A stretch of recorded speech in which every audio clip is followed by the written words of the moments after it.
Banyak perkara-perkara yang kotor tapi tidak najis. Contohnya ayam busuk itu kan baunya nggak enak, tapi dia tidak najis meskipun busuk ya. Contohnya khamar itu haram tapi dia tidak najis ya. Apakah begitu maknanya? Assalamualaikum warahmatullahi wabarakatuh. Hamdan wa syukranillah, sholatan wa salaman ala rasulillah, amma ba'd.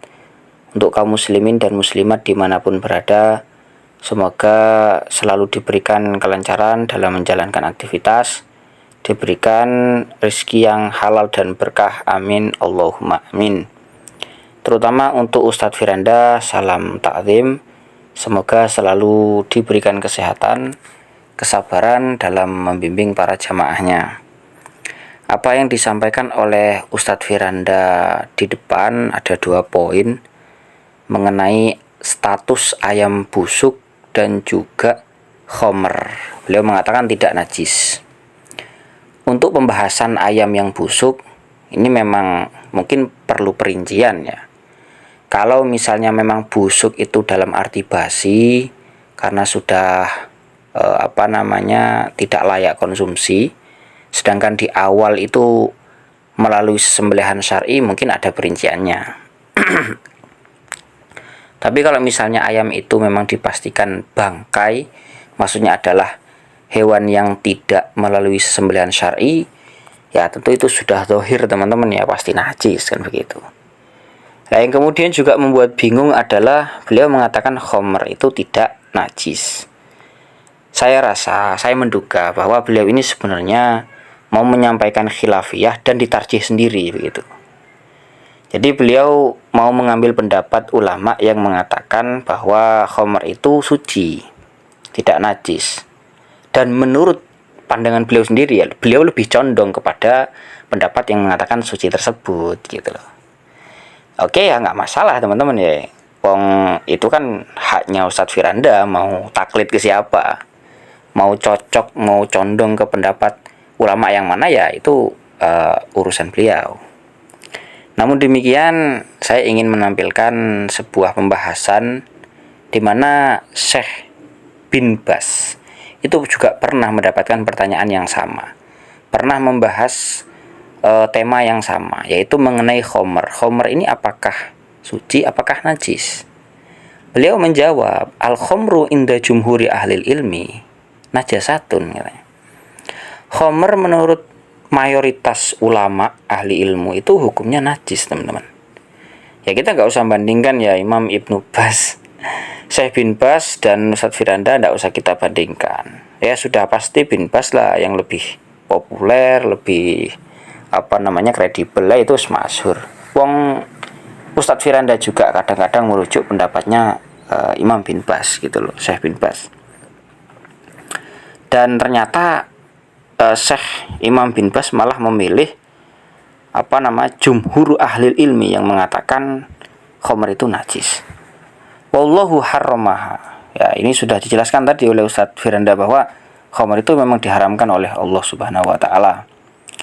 Wa rasulu lamma harramaha rabbu amara bi iraqatiha. Lah, Kanjeng Nabi, Kanjeng Rasul ketika Allah itu mengharamkan khomer, beliau langsung memerintahkan untuk menuangkan khomer. Jadi kalau misalnya khomer itu masih ada di botol atau di gelas, ya wis dibuang aja, dialirkan begitulah. Lah, jumhur ahli ilmi ini ya nggak cuma berpendapat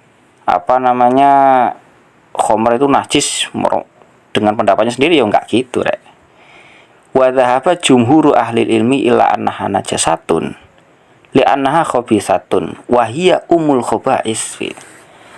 Alasannya jumhur ahli ilmi ini, mayoritas ulama mengatakan najis karena khomer itu perkara yang buruk ya, perkara yang jelek. Wa hiya umul khaba'is, dengan khomer ini adalah pentolannya perkara-perkara yang jelek. Wah, ini ibaratnya kalau dalam Quran itu ada umul kitab yaitu Fatihah. Nah, kalau dalam perkara-perkara yang buruk ini juga ada indukannya. Apa ya khomer ini gitu loh. Orang kalau sudah minum khomer ini bisa jadi merembet ke kejelekan yang lain begitu loh.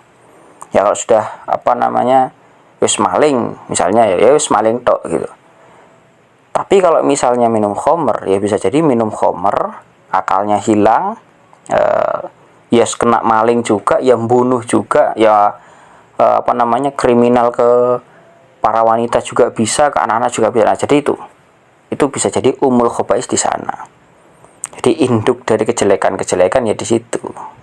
Nah, ini menurut jumhur ahli ilmi. Terus mungkin yang ingin disampaikan oleh Ustadz Firanda ini teman-teman, yang sudah di samping itu ada waqala qaumun. Nah, itu teman-temannya. Mungkin ini yang dicondongi Ustadz Firanda. Waqala qaumun innaha tahiratun. Sebagian kaum, sebagian ulama di sini, kaum ulama, bahwa khamr hukumnya suci. Kenapa kok sekelompok ulama ini mengatakan suci? Li annaha minal inab awit tamr awil asal au nahwi dzalik. Karena memang khamr ini sebelum jadi khamr itu komposisinya dari benda yang suci, contohnya anggur, kurma, madu dan lain-lain. Mungkin kalau di Indonesia ada yang pakai tapai atau yang lain lah, pokoknya seperti itu. Nah, antara jumhur ahli ilmi dan qaumun minal ulama ini tentu ya ada pendapat yang kuat, kan begitu. Biasanya ustadz-ustadz sunnah, ustadz salafi ini selalu menampilkan atau lebih condong kepada pendapat yang kuat. Dalam pembahasan Imam Ibnu Baz, Syekh bin Baz, beliau juga menampilkan hal itu. Nah, ini teman-teman, ada yang sudah stabilo merah. Walakinna qaulal jumhuri binajasatiha qaulun qawiyun. Antara pendapat jumhurul ulama dan qaumun minal ulama yang mengatakan bahwa khamr itu hukumnya suci, ternyata lebih kuat pendapatnya jumhurul ulama, begitu loh. Nah, di sini saya hanya memberi pandangan teman-teman ya. Pandangan terkait pendapat ulama yang mengatakan najis dan pendapat ulama yang mengatakan tidak najis atau suci. Ternyata oleh Syekh bin Baz sendiri sudah ada tarjihannya, sudah ada pendapat yang diunggulkan. Nah, ini teman-teman ya bisa milih. Makanya tadi kita juga tidak menyalahkan Ustadz Firanda. Bisa saja Ustadz Firanda ini lebih condong kepada pendapat yang suci. Ya, ini hanya perbandingan pendapat saja teman-teman ya. Mengungkapkan pendapat biar tidak saling menyalahkan. Semoga bermanfaat. Wallahu a'lam bishawab.